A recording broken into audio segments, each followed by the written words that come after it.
that wanted to represent the county to pursue the bailout. We heard a comment or two weeks ago. We heard a comment or two today.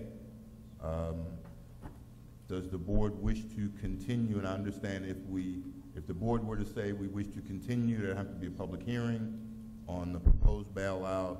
And Mrs. Moen, you can just shake your head because we're not going to be able to hear you. If we were to bail out now, it's actually too late for this election cycle? I think so. Okay. She thinks it's too late for this election cycle. So, okay. Does the board wish to discuss bailing out, move forward on the bailout? I think Mr. Akers asked us to bring this back. So, and I did, because I guess my thought process was doing nothing is not going to cause it to go away. I mean, the presentation's been made by the electoral board to this board, and taking no action and discussing it, not discussing it, is not going to make it go away.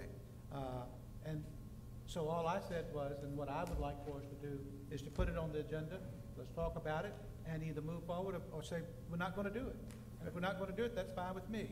But let us give them direction as to what this board and this county is going to do with this issue. Not just let it lay and hopefully everybody forgets about it, because I don't know if they're going to forget about it. what do you want to do? I don't have a preference. I had just as soon stay as it is as to go to bailout. I haven't seen a big cry of people saying, let's bail out. I personally haven't seen that. I haven't seen where what we have to go through with the Justice Department has caused an undue hardship. It probably has kept things in line and made sure that we did cross every T and dot every I. So I'm not out here, supporting and saying let's go with the bailout. Okay. Mr. Steele? I thought the reason we were looking at it was because it was going to be in time for the redistricting, and since it's not, I don't see any point in moving forward at this time either. Bob My first thought on it was it would save us money, et cetera. I think from a standpoint of an emotional plea and an idea that there is protection here, I think that has some merit here. I wasn't around in the 60s when all the strife and things happened, obviously. Okay. But the rest of us are that old. Yeah, the rest of you are that old. And so, so I don't know what it was like to go through those times, and if this in some way keeps things moving forward, so to speak, without any strife, and of course, Lord knows we don't need any more racial issues in our country, then I don't see any reason to move forward either. Mr. Underwood? Mr. Chairman, I think this is a very emotional issue for not only minority citizens, but all citizens. I think the Voting Act of '65 was put in place for a reason. And while the reason may not have grown and it has diminished, there's still a need. So I see no reason at all to even consider bailing out. Once you make the first kink in the armor, it weakens the armor as far as I'm concerned. And I see no need to. Okay. And I'll let the rest of the board go first. And my question is that and in 1965, I was turning 10 at the end of the year. So I wasn't voting, Mr. Popowitz, but just so we all understand, I understand as someone who was told things like that. To give you my own personal taste on it, in 1971, when we had our first African Americans elected to the Board of Supervisors, I was told in the drugstore on Main Street in Bowling Green that I could not eat my ice cream in the drugstore like everybody else. Now, I was actually told that. I could bring my cousin here who could witness to that. But nobody, you know, nobody really understands those things until they happen to you. And it's funny, here I am almost 40 years later, and it's still kind of interesting. That's kind of why I asked the sheriff about his height, his time at the state police. Because when we open up America for everybody, everybody benefits. He would never have been our sheriff had he not had the opportunity to serve at the state police, and he wouldn't have gotten that opportunity if somebody else didn't say, I need help to knock this barrier down. So that was all. I didn't mean to go into my personal thing, but that's why I asked you that, Sheriff, and you know, I think you understood because we've had this conversation before. It appears from what I've heard, the board has said they did not want to opt out. If we'll have a motion to that effect, I'll take that. So moved. Second. Okay, motion's been made by Mr. Underwood, seconded by Mr. Popowitz and Mr. Akers to not pursue opting out of the pre-clearance requirement, which is basically the 60-day requirement for justice review. Discussion on the motion? No discussion. All in favor say aye. Aye. All opposed, nay. The motion carries unanimously. We will take about a 15-minute break, and then we'll come back to agenda item 6, which is the privatization. We did sheriff vehicles, so we've got privatization, budget work session, closing board comments, closed session, we're done. Okay, 15-minute break, 15 Earth minutes. All right, the board will reconvene with agenda item number 6. Agenda item number 6, as the board is aware, came from board comments at our last meeting by Mr. Popowitz. He had basically asked us to look at privatization of several of the county services, in particular maintenance and some other things. I asked Mr. Parton to look at it, and Mr. Parton had some questions. That's why we're back on the agenda to kind of see where we can go. Mr. Parton. Thank you, Mr. Chairman. Staff basically just wants to clarify how the board wants to approach this. Certainly, we think it's an excellent idea to take a look at privatization and see if we can achieve cost effectiveness and efficiency improvements. But I wanted to get some idea of the board's approach to it. Specifically, are you looking for us to immediately go to an RFP for services, or is there some consideration of a consultant perhaps helping us through that process? Certainly, it's something that I think we have to carefully consider to make sure that we're making an apples-to-apples comparison. Some of those factors may not translate directly to a dollar-for-dollar comparison. And again, I think we just want to be careful in how we approach this and make sure that we thoroughly analyze it. I am a little bit concerned about staff's ability from a time and expertise standpoint to be able to pull that off without some assistance. But specifically, I'm seeking guidance from the board as to the approach and whether we're going to go directly to an RFP for actual services, or there's some consideration for a consultant in there. My thought process was, Mr. Parton, that you know, obviously, if we get, I think we need to do at least a preliminary RFP and make that very clear that it's a preliminary RFP to get some idea of what the cost could be. That gives us an idea of whether we want to move forward or not. At that time, I think a decision would be made to look at a consultant if we needed that.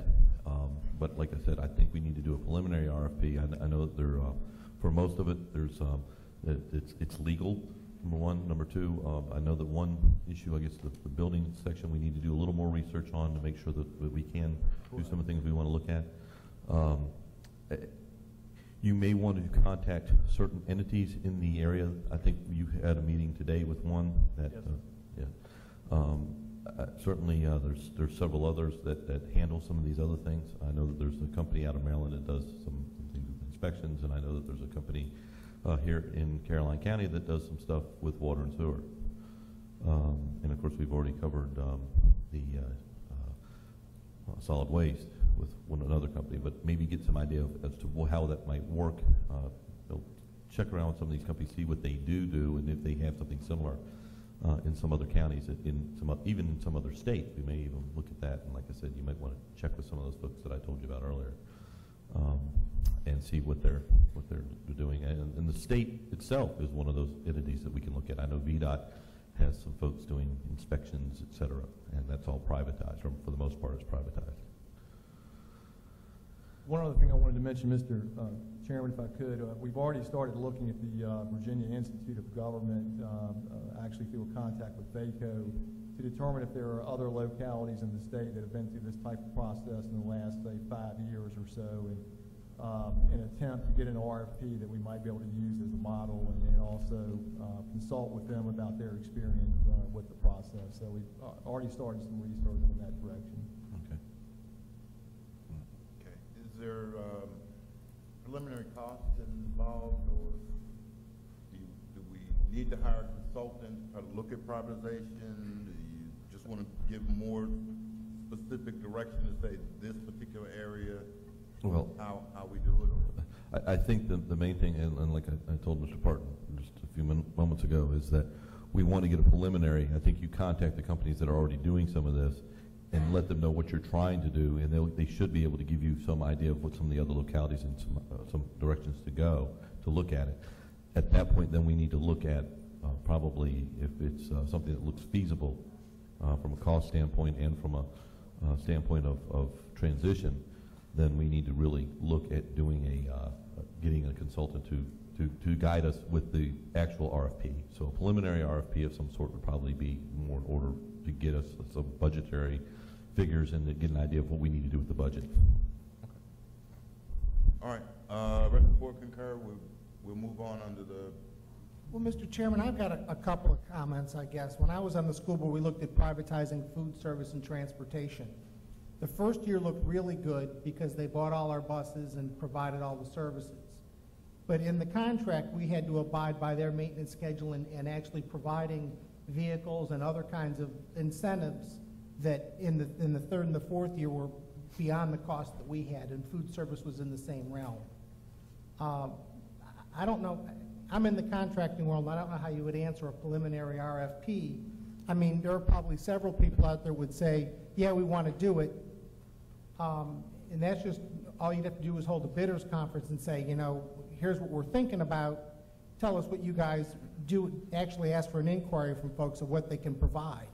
But I'm looking at the small staff that we currently have with no county administrator, and I don't know how we're going to get this together in time for 1 July is my primary concern at this point in time.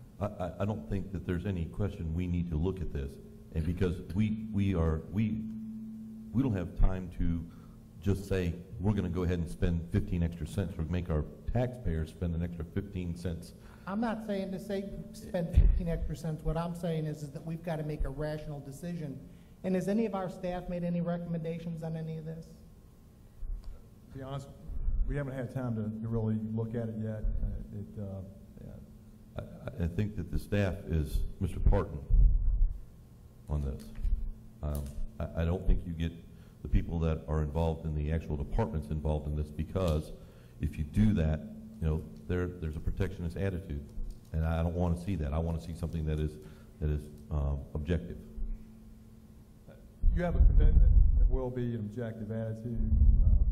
I think we will all approach it from the standpoint of if it makes sense from a cost saving standpoint and improves efficiency. You will see a recommendation to go in that direction. Okay, I appreciate that, Mr. Parton. One of the other things that other things I want to make comment about is the fact that this is done at the state level. It's been done in private industry in things like homeowners associations, et cetera. So I don't think you're going to have a lot of trouble finding things that are very similar, if not wholly what you're looking for. And like I said, I think you can get some contracts and some other things out of those folks once you explain what kind of process we're going through. Having worked in contracts myself, it's not very difficult to get a company to come in and say, okay, yeah, these are the things we're looking at, and these are the things that we want to try to accomplish, and this is what you're going to need to be doing, and this is what we can provide, this is what we can't provide.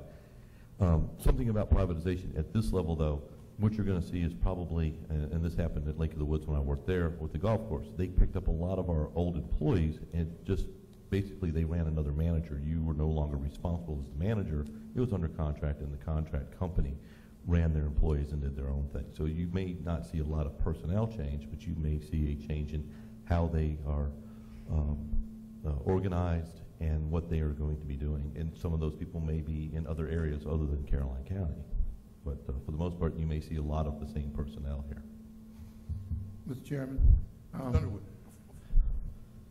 I'd like for us to have a plan. Sounds like, I know Alan, as Mr. Parton's doing all that he can, but seems like we're kind of running around the barn again.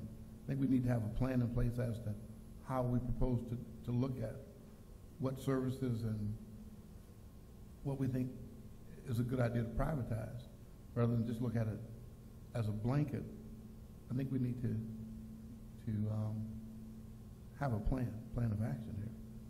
Well, I think, and that's kind of what I was saying to Mr. Popowitz. I think he's mentioned before, I haven't necessarily written it all down, but I know the key one was maintenance, and there were some other things. So we're not going to look at a total blanket of privatizing the entire county government, but we're going to focus on a couple of key things like maintenance, and you've got the entire list, right? And my understanding was it was water and sewer services, solid waste collection, solid waste disposal, building maintenance, and you mentioned inspections, but as you mentioned earlier, there's some concern that may not be something we can do. We don't have the final answer on that yet. We require some more research, but that may be an area that doesn't lend itself to privatization. But the others, I think I heard you mention at the last meeting. Yes, sir. That is correct. Yeah. So it's kind of a specific scope that we're going to look at. And that's exactly what you're saying. And in addition to the specific scope of those things we're looking for, Mr. Park, when you do meet with those folks, take into consideration the things Mr. Seeley said about a low price one year and then a higher price next year, just to kind of understand. And I'm sure we'd wrap all that into a formal RFP if that's what we finally do. Yes. Okay. I believe we got concurrence of the board to keep. One other question. Do any other localities in the state, counties do this? Can we find out if there are any? Certainly, we can do some research on that. That doesn't bother me as much as the fact that, as to whether someone else is doing it or not in the state. What my concern is the fact, can we get the same service, the level of service, which I know that's what Mr. Popowitz is wanting, at a better cost. And I think that's what we need to be looking at, rather than whether someone else in the state does it. I'm sure when you get to Northern Virginia, you're going to find counties in Northern Virginia that do have services such as this. There are a lot of counties that do not own their water and sewer operations. They are sanitary districts. They are other types of entities that are operated by separate board of directors and all those things. So as far as water and sewer is concerned, certainly that is in place. And it's not a county function, a pure county function. So I think those are things that we certainly look at. But again, we need to look at the level of service, make sure that our level of service is not less, and hopefully it's higher versus the cost. Right. And there are, again, there are other factors to make sure you don't lose control over certain key assets that may impact economic development, for example. There are a lot of different factors that go in other than a strict dollar-for-dollar cost.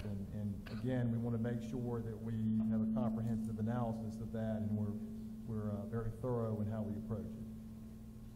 Well, just some of the privatization that we've seen in the county just hasn't panned out very well, and I guess some of the water systems in the county really haven't panned out, and I guess that's what I'm looking at. Okay. I think, but again, I think we're talking about two different things. Yeah. What you're talking about is a private-owned water system. No, we're talking about the same thing. No, we're not. Lake Landor is a privately owned water system. Lake Caroline is a privately owned water system. Okay. Campbell's Creek is a privately owned water system. And they did their own maintenance, I mean, correct? They contracted out their maintenance. No, I think they did their own maintenance, because Hyman Sidnick's owned Campbell's Creek for many years. Aqua source, they have their own maintenance department. So we're not talking about the same apples to apples. What we're talking about is the county still owns the system. It's the fact we're gonna contract with someone to maintain the system. Operate. Yeah, and you've got the same type of situation in Fort AP Hill with American Water. They just went to that, Yes, they did. several years ago. In fact, we've been on the contract. Yep.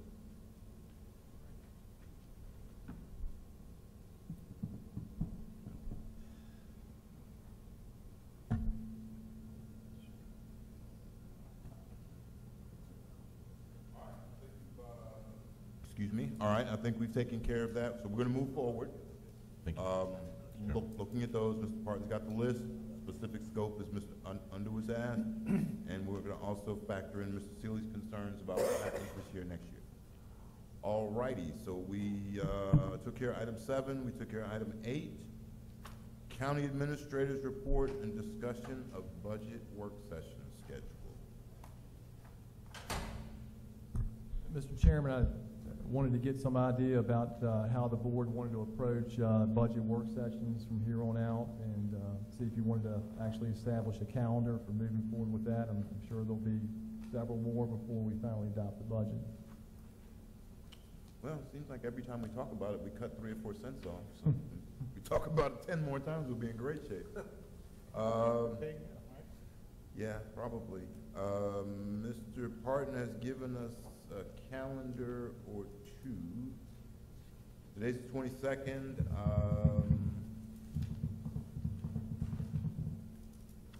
We're meeting, We are meeting on no, somebody couldn't meet on the 11th with the school. We're meeting with the schools on the 12th is the day we have now. And the school board had asked to change it to the 11th.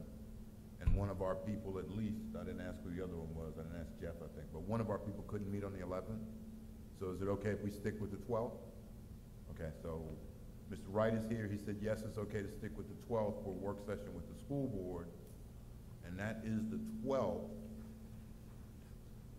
That work session will focus on purely school funding, capital improvement, projects for schools, schools budget requests.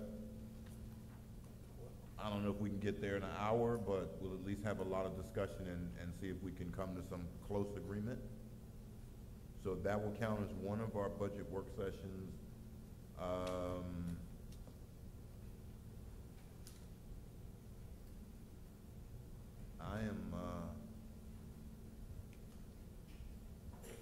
I'm out of town the week of the 19th, I know. Seem to have lost my phone, okay. I'm out of town the 19th. The week before the 12th for budget work session, does that work for anybody? how about 13th, 14th? Is that available to anybody? 13th, 14th of April. Yeah. So we have our board meeting on Tuesday. The 13th or the 14th, one of those two I'm not. Okay, I hope it's the 13th, because we don't get out of a board meeting until 9 or 10. Do we want to do another one at 5 o'clock the next day, or the day after? It's fine with me. Mr. Seeley, we need you to see if the 14th is available to you. Yeah, the 14th is available to me, because I'm actually in Richmond on the 14th. Mr. Underwood, 14th look good for you? Ms. Poplar? Okay, Mr. Seeley, would you confirm? I'll have to look. Yeah. I'll have to be in my office to look. That's the only day I'm not. Okay. Well, we know we're gonna meet on the 12th. 5 o'clock? Right. Yeah, 5 o'clock on the 14th, if that's the case. So if Mr. Seeley can make the 14th, that'll be great. That'll give us and that'll just be all budget. We won't do anything else. but What talk time are you about gonna budget. start that? 5? Now, if you have a conflict, we can move it back to 6, 6:30. Well, if I have a conflict, it's gonna be because I'm out of the state. Oh, okay. Well, that will be a conflict. Have a hotel. I mean, we're not voting on anything. I don't have any problem with, speakerphoning you in. Just depends what my, the problem is I'm going to a test event, don't know what that'll be. Oh, okay. All right. I will look. Let Mr. Parton know. I will. And then you can just blast us out an email. And we can know for sure, but we're at least on the 12th.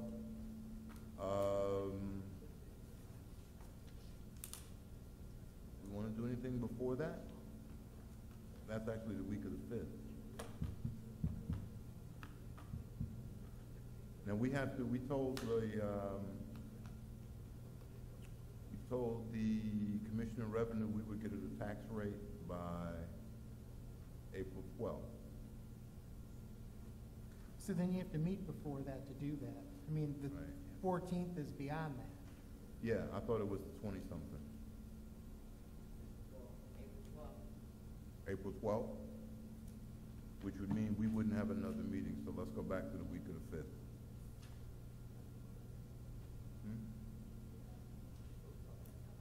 We can actually set the tax rate on the 12th, but, I mean, for me personally, I always thought that was, not necessarily the best way to work at it, because we're then working backwards, saying the tax rate's gonna be 70 cents, how do we go back to make it 70 cents? When we should look at the expenditures, revenue, and then come up with what becomes the tax rate based on those. Does the week of the 5th, anybody? Then we ought to be in the week before then if we're gonna have a, How about the 5th? You here or you out? The 5th? You out that week? Oh. All right. We could conceivably do one without you and one without Jeff? All right, then we'll try to all miss. So we'll pencil in the 5th here, at least to get started. 5 o'clock, same thing. You want us to speakerphone you in?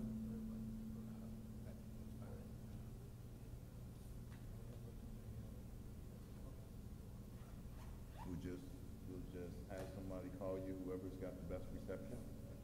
I got AT&T, so I'm out. But whoever we can get, we'll just put a speakerphone there and you can talk and listen, you know, do hours or something like that. We're not gonna vote on anything, so, I mean, we can do it remote. Okay, so we're on the 5th.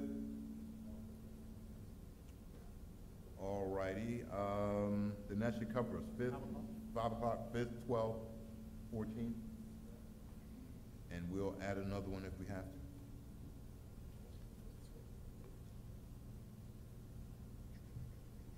Okay, that's the budget work session for work schedule for now. All righty, that basically concludes the board meeting. Closing board comments, Mr. Mr. Chairman, if I may, just a couple more dates to mention. There's a meeting with the annual meeting with the Farm Bureau on the 28th, looking for a head count as to who, Mark, as to who's going to attend that. Mr. Underwood. I think I've called them, but I'll be there. Okay. Which is next Monday.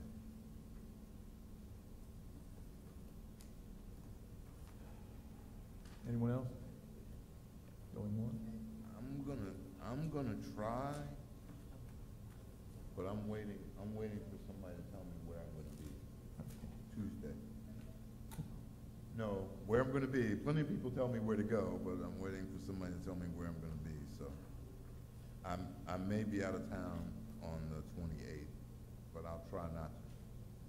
There's a regional elected officials dinner on Wednesday, the 30th of March. Looking for a head count on that as well. I am not here. I'm not. Mr. Underwood, nothing Frederick. That's at Rocks, yes. Okay. You going?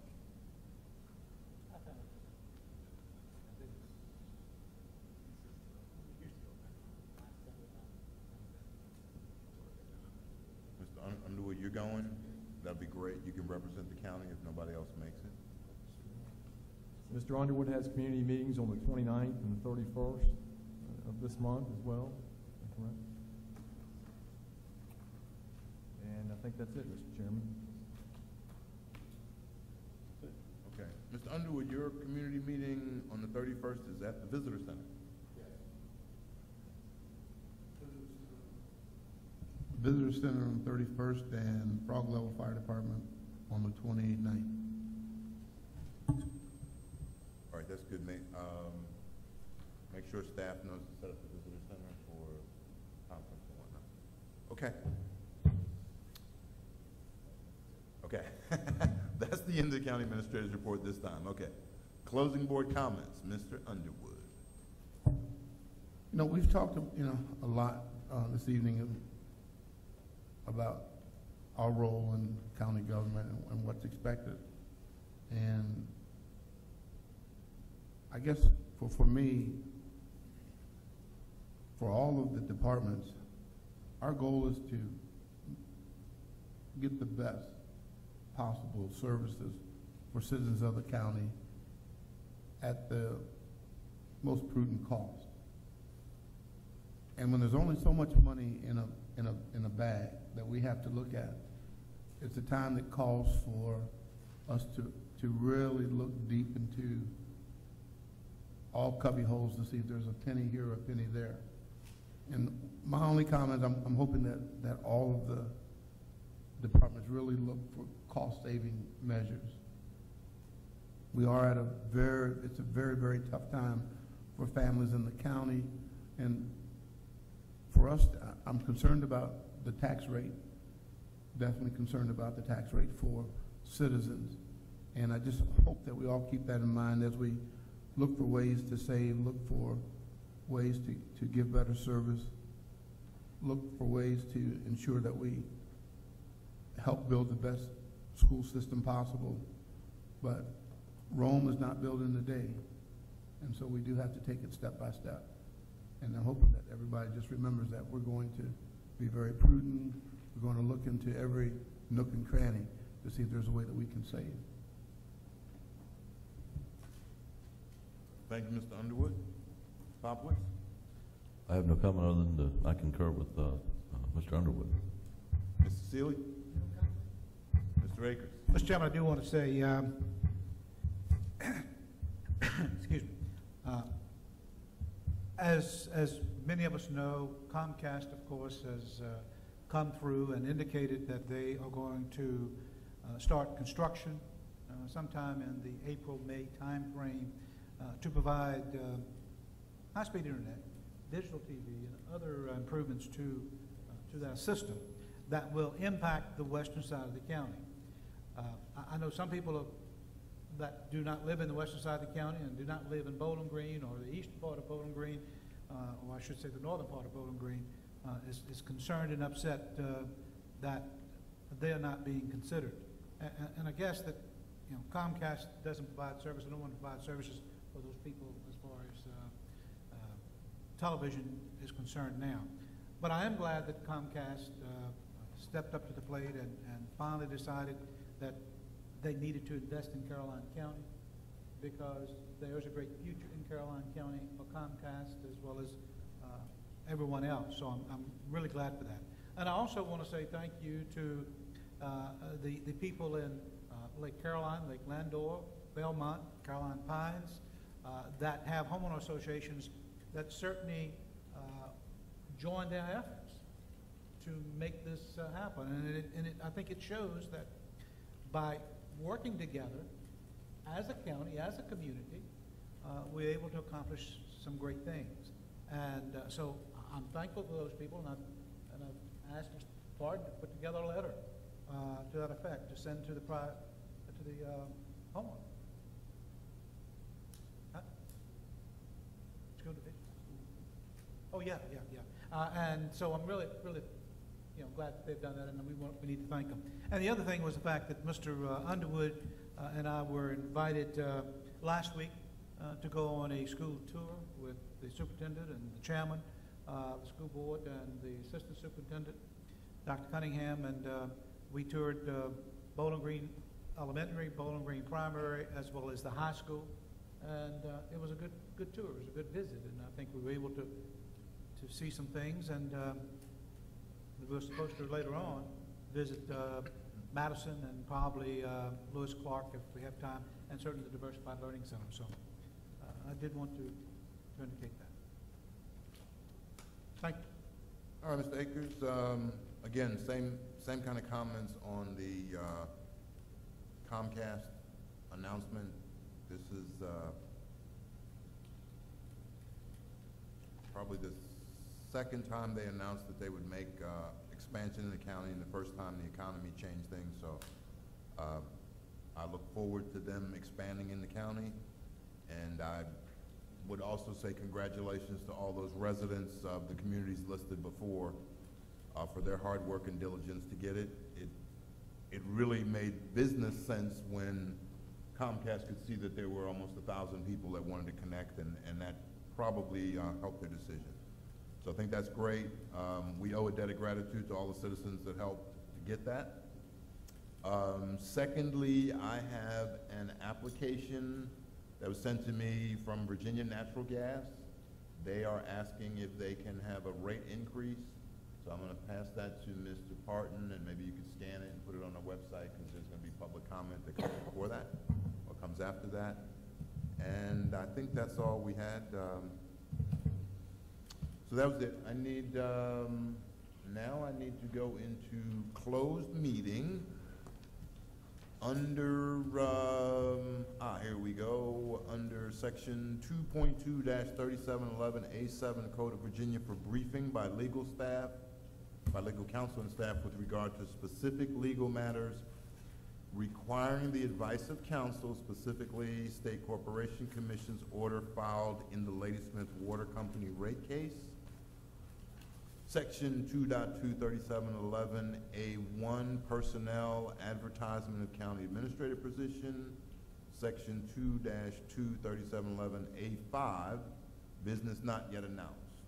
So, is there a motion to that effect? So moved. Second. Okay, motion made by Mr. Akers, seconded by Mr. Popowitz. All those in favor say aye. Aye. Those opposed, nay. Motion carries unanimously. We will be in closed session as soon as everybody else leaves.